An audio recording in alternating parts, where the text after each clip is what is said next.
Hello, team, and welcome to the Scrum Call. In our previous episode, we discussed Scrum roles, the different roles that people hold within a Scrum framework. In this episode, we will be talking about the different Scrum ceremonies or Scrum events. So far, there are no blockers. Alright, so diving right into the subject matter. What are Scrum events? What are the different Scrum ceremonies, as people call it? I usually call it Scrum ceremony, but again, each to his own. Very simply speaking, there aren't many, Scrum events or ceremonies. So the first one, and in no specific order, we have the sprint planning. Then we have the daily Scrum, sprint review, sprint retrospective, and the product backlog refinement. Now I'll go into the details of what each of these are. But before that, one quick thing. Now generally it is recommended that sprint planning, and again assuming whatever length of sprint you have, but let's not go beyond 8 hours for a particular sprint planning session. Daily Scrum, not more than 15 minutes. Sprint review, maximum 4 hours. And sprint retro or sprint retrospective, maximum 3 hours. So now the sprint review, let's take that. Sprint review is essentially a meeting where you typically do a demo. You try to show off what you have achieved in that particular sprint. Do not confuse that with sprint retrospective. I will cover that right after this. But sprint review is called sprint review because you're reviewing the work that has happened within the sprint. Now, if you're working on, say, a login screen, or you're working on some particular functionality, and if, for example's sake, let's say that is all that we worked on during the sprint, then that is what you would demo to the stakeholders, which can include your business. It can include also, the Scrum team, product owner, Scrum team. Again, the product owner is also part of it, but predominantly it is more for the clients to have a look as to what has been achieved. All right, moving on to the daily Scrum. Daily Scrum happens on a daily basis. Name has the word daily in that. It should be not more than 15 minutes. And the reason why it is capped at 15 minutes is so that you can give to the point, clear cut answer. 3 questions are to be answered by every team member of the development team. What did they achieve yesterday? You could talk about specific ticket numbers if you're using Jira, for example, or you could generally talk about that, hey, I'm working on the login screen and this is what I achieved yesterday. The second question that needs to be answered is, what are they going to be working on today? So if they are looking at, okay, today I'll be submitting the login screen for QA to check it out, or today I will start a new, ticket number so and so. So that is typically how you have to give the update. Last thing, if there are any blockers, call it out. Let's say person working on the login screen is stuck at saying that I'm not able to get this encryption, in place because we need to install so and so software, and my work is blocked until I get that new software. So they have to call out the blockers. And again, keep in mind, it is very easy to get trailed off into side discussion. Okay, what is a blocker? Why do you need that specific software? So those questions might come. As a Scrum Master, be very careful. Always set an expectation with the team. No matter what blocker you have, keep it till the end. Call out what the blocker is so that everyone is aware. We will go into the details of it later.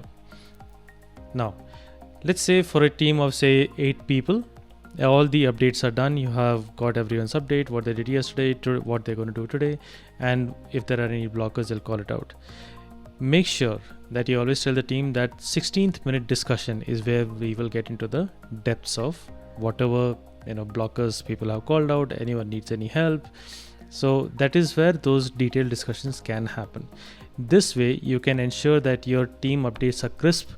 No one's time gets wasted with side discussions, and once all the updates are done, you can then get into the details of things. Typically, I keep my Scrum calls for half an hour, where 15 minutes is sealed off for these updates.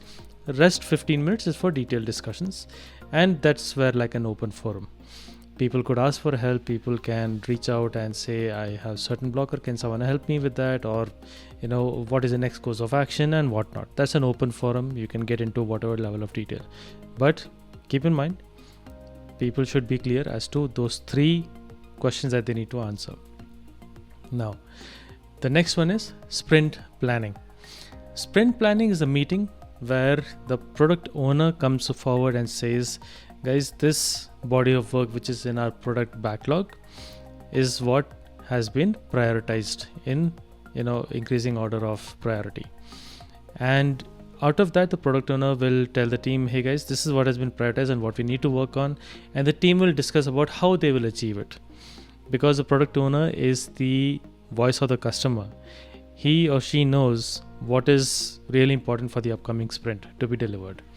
And the team will then assess all of this, and then they'll talk about how they can achieve it and what can be pulled into the sprint. Also talk about if there are any overflows, any spillovers of previous sprints tickets coming to the new sprint. So all of those discussions can happen. This is where, as a Scrum Master, you need to have a capacity in place. Also understand what the velocity of the team is vis-a-vis the given capacity. You can also negotiate with the product owner and see how many stories could be pulled into this sprint. Let's say out of a team of 8 people, 3 people are on leave. Your capacity has gone down quite a bit. If your team's velocity was 150 points with all 8 people, you obviously cannot deliver 150 points now, since you are short of 3 people. So then you need to have that discussion. I typically have this discussion before the sprint planning with a separate meeting with my product owner. You could do it as part of sprint planning also. It's totally up to you. The reason I keep it separate is so that when we are discussing with the team gets more time to focus on what needs to be achieved and how it needs to be done, without worrying about how many points we need to take and all of that. That is something that I keep to myself and between the product owner. All right, next is sprint retrospective. Sprint retrospective or sprint retro is a very important meeting. In this meeting, and you can have different formats to it, like if you check out Google, you'll find quite a few formats. I prefer keeping things simple, so I just call out that what went well in the previous sprint, any points where people felt that in this sprint we were able to do certain points, certain bit of work we were able to achieve some efficiency, or we were able to alleviate a blocker in a better way, whatever it might be. Again, it's an open forum, you can discuss at length in that. Then I talk about what did not go well in the previous sprint, which could include points like this time we took too much of time because there was a heavy dependency on another team which was not planned for, and so we had a spillover because of that. Then I talk about what can we start doing, what can we do differently. Maybe it's something we are doing as of now which is like a constant practice, but should we look into that in a different angle? Can we change the way we do things? And then any recognitions I would ask them to call out. I would also ask them what are the things that we should start or stop doing. We are not doing it, maybe we should start doing it, and maybe we are doing it and we should just stop it. And then the last is stretch assignment. So let's say someone comes up with an idea that, hey, in the next upcoming sprint, why don't we set up a meeting with the dependent teams to ensure that timelines are in place? Or can we have one person owning up the release of code into the main branch? So we would assign an owner, and that becomes a stretch assignment for someone. So, those kind of things, we catalog that. But sprint retrospective does not end there. You don't make a note of it and then, stash that paper or that Confluence page or whatever, wherever you keep this information. You don't just forget about it. The sprint retrospective is a living document. Please make sure to bring that up at least twice. You can do it as many times as you want, but at least twice during the sprint, do bring that sprint retrospective and say, hey guys, this is what we discussed in the previous sprint. This is what we discussed. So how are things going on? Like, are we making progress? We said we will start doing something. Have we started to do that? How are we feeling about it? So, just review and ensure that that feedback you got from the team is being actioned upon. The development team gives inputs into this. Scrum Master can take those inputs and make a note of it. Make sure at any point to not influence anyone. The Scrum Master is a facilitator here, not an influencer. Okay, now comes the backlog refinement or grooming. Now this is a really important one, because in this particular meeting, and this can be done, this usually happens between the sprint, and it does not affect the current sprint's working.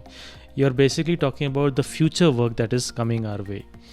This future work could be, for the upcoming sprint, or it could be, something which will come way out into the future.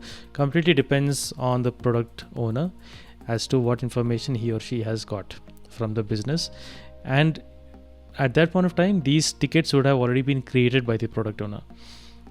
He or she will bring it to the team in this meeting and then say, go ticket by ticket and talk about every single requirement, saying, okay, what is it that, they are saying that we need to have a splash screen. The moment you log into the application, a splash screen should appear with the latest metrics, for example. So this was not there earlier, but now this has sort of come. So let's discuss through this. So that is where the team is given the freedom to analyze that requirement, ask as many questions to the product owner, understand the acceptance criteria, meaning what criterias are to be checked off so that the business will accept this as a completed piece of work. Then also keeping in mind what is the definition of done, the definition of ready. I will come to those 2 points as well. But keeping all those things in mind, how do you want to go ahead and point the particular story? Story pointing is a topic in itself, and I'll tackle that separately. But this is also a place where you would point stories. Here you can also tell the product owner that, hey, we are not confident on this particular this story, so maybe you might want to renew it with some of our follow-up questions with the business. You could also decide that the team might want to talk to the business directly if needed. Not always required, but wherever needed, to ensure that the work is properly understood to be delivered properly. Sometimes you may have to do that too. So this is where you would have those discussions where you are trying to understand the future work, and then you would point it. Pointing is nothing but a way to assess the amount of effort or how big or how complex the ticket is. It could be based on various different parameters. So you give it a point over there.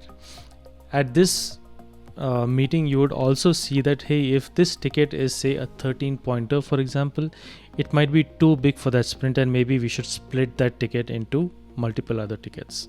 You would also discuss, for a particular user story, you may have to do some bit of research work, some bit of R&D. So you might create your spike tickets over here. You might also want to create some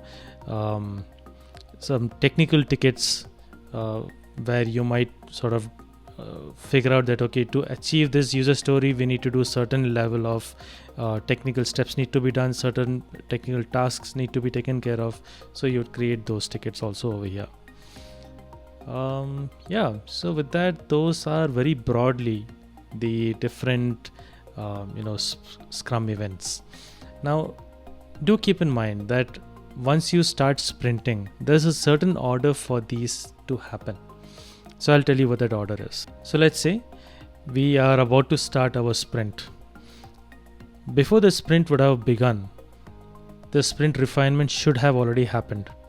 Only then will you have tickets ready to work in this sprint, right? So your sprint refinement or grooming should have happened. Now, when we are ending the sprint, you will have to do your sprint review and your sprint retrospective. These two things have to have happened because they are backward looking, right? They are looking at how did the previous sprint go, and they're looking at how is the work that was achieved in the previous sprint. How is that looking at demo? So these two things will happen before the new sprint even begins. I typically do sprint retro review and sprint planning all rolled into one single meeting because my team is fairly small and it makes more sense to drive efficiencies, and we roll it all into one. At the very least, your sprint review could be a separate meeting, you could call it a sprint demo. For me, rolling everything in one works, but at times I've had chances where I've kept sprint review separate altogether and rolled up my retrospective and planning together into one meeting. So even that works.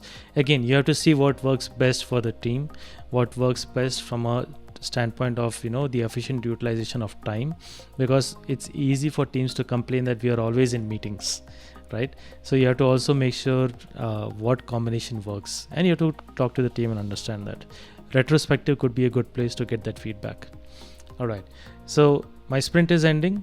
I have done the meetings I just told you. Sprint planning I will do, and I will kick off my sprint. On a daily basis, I will do my Scrum Call meeting. During that sprint in between somewhere, I will plan for my sprint refinement, the backlog refinement or grooming. I typically, what I do is my sprints are of 2 weeks. So week 1 is where I'll have my sprint planning, retro, review. I'll close those out in the beginning itself in that particular week, and it becomes a heavy week, right? My sprint refinement or backlog refinement, I will place in the week following that. So week 2. So why I do that way is because that's a lighter week from a meeting standpoint. So it's not too heavy, and it gives enough lead time for the POs also to be ready with new stories and everything. And then by that time, if we are starting, like I start my sprints on Wednesdays. So Wednesday to Wednesday, 7 days gone. The next Tuesday, the third week, in fact, Tuesday is when my sprint will be ending. So I'll have 1 week in between, which is very light and empty. So I'll put my refinement over there. So that's typically how I go about it. Now, this works for me. Does not mean it should work for you too. Always remember, use your sprint retro very, very seriously. That is where you get feedback bi-weekly from your team about how things are moving. Action on that, review it every other day with your team to ensure how things are progressing. Is the feedback they are giving even being actioned upon or not? Okay. And with this, also make sure that the team is given the option to change things around if they feel something doesn't work really well. Don't be rigid. The name Agile Scrum has the word agile in it. If we put things very tightly tight-lipped, then it will never work. So constant feedback, taking action on that feedback, ensuring that you make progress is the name of the game. So with that, folks, I hope you liked this session on Scrum events or Scrum ceremonies. There will be more such things coming your way. Please make sure to give me your feedback. There's no point of not taking or asking for feedback and not working on it, right? So I want to improve, make it better and more accessible to you. So let me know how can this be improved. If there are any topics you want me to talk about or cover, definitely let me know. I would love to talk about those too. And any questions, anything at all, check out the show notes. I'm there on Instagram, Twitter, Facebook. All the links are in the show notes. So make sure to check those out. So with that, folks, this is Shishir signing off.